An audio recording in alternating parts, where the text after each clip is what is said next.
Peut-être, si j'apporte la perruque de ta mère aujourd'hui disparue,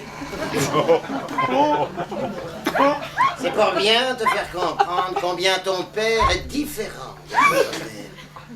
Car aujourd'hui, si c'est ton peur que te parle, c'est avant tout le vieux travesti qui t'ouvre son cœur.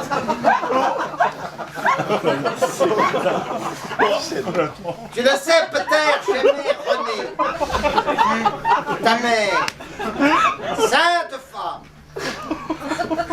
que j'ai toujours chérie, jusqu'à ce concours de moules qui nous protège. René, ma René, qui m'a toujours comblé, tant sur le plan de la passion des cœurs que de la communion des corps. Et c'est en respect pour sa mémoire que je te livre aujourd'hui, mon doux secret. Non, ne souris point, Peter. Ne souris point, Peter, je peux comprendre la stupeur qui te l'habite. Mais sache qu'en dessous cette petite perruque se cache un gros drame. Celui de mon combat pour ma féminité.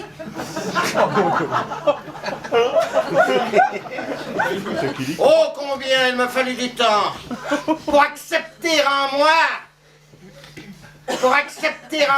comme disait le grand Jacques Brel, le courage d'être femme. Car par-delà le travesti, c'est aussi l'homme d'église qui se confesse.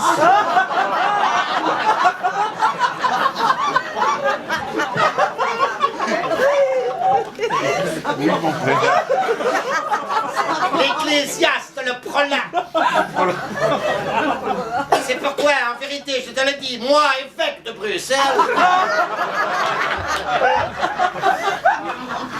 cette perruque m'a ouvert les yeux.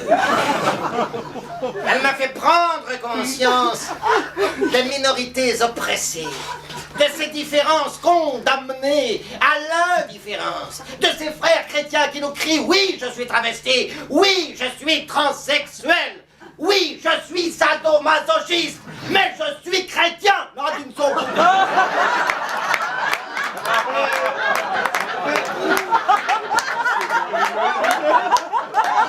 Seigneur, prends pitié.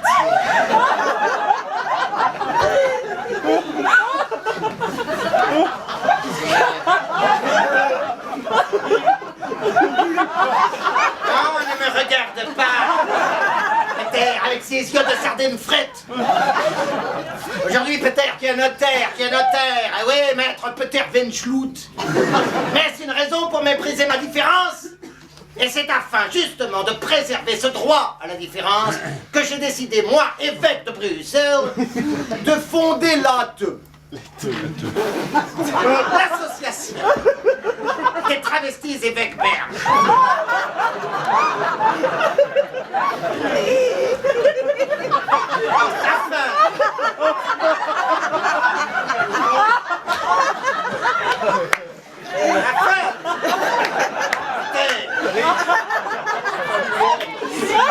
Afin de rassembler toutes ces brebis égarées au sein de Matteux,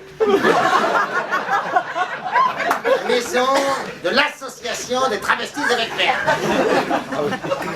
Et c'est au titre de trésorier de notre association que je te prierai humblement de soutenir notre action par une bolle symbolique de 20 000 € belges pour Matteux.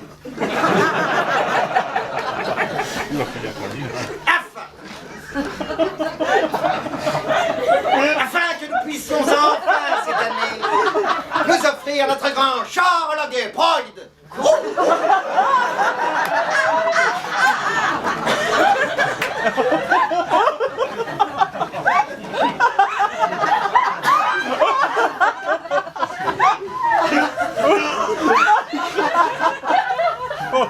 Afin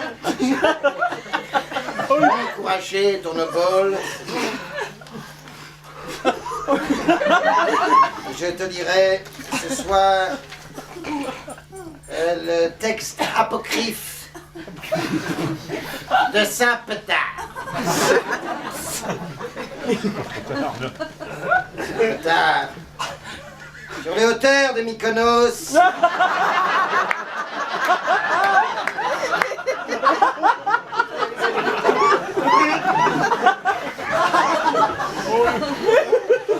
Jésus y croisit Jean de Guy. Le travesti en guépière surnommé la Folasse. Jean de Guy se prosternait aux pieds du Seigneur Christ Roi en lui tirant la djellaba. Jésus, je suis malade, je perds mes cheveux. Bientôt, je ne pourrai plus travailler dans la revue Folle. Alors Jésus le relevite. Toi, le travesti, tu es différent des autres. C'est pourquoi tu mérites plus d'amour et de compassion. Jean de Guy, es-tu sûr de vouloir ressembler à la jeune féminine?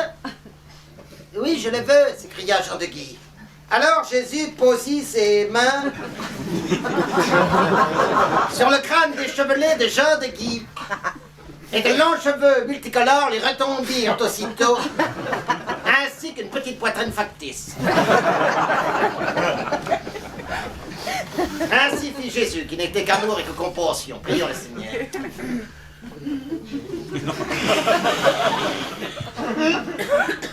C'est dur. Nous allons terminer. Je chanterai maintenant cet hymne à la différence.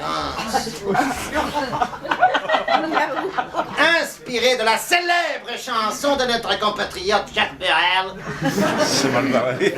que j'ai intitulé Voir un ami travesti pleurer. Bien sûr, il peut vous faire guignol, un gars en femme comme ses poilants, ses bas filés sur les guiboles, et qui déborde de sa robe, ses vieux bourrelets tout brinque-ballant.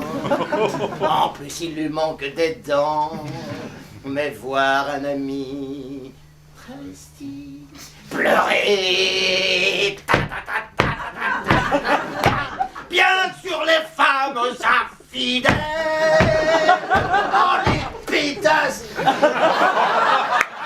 qu'il faudrait dire amen, nous restent celles qui sont vilaines, et tous ces hommes qui sont nos frères, même s'ils ressemblent à nos petites sœurs, il ne faut pas en avoir peur, mais voir un ami pleurer.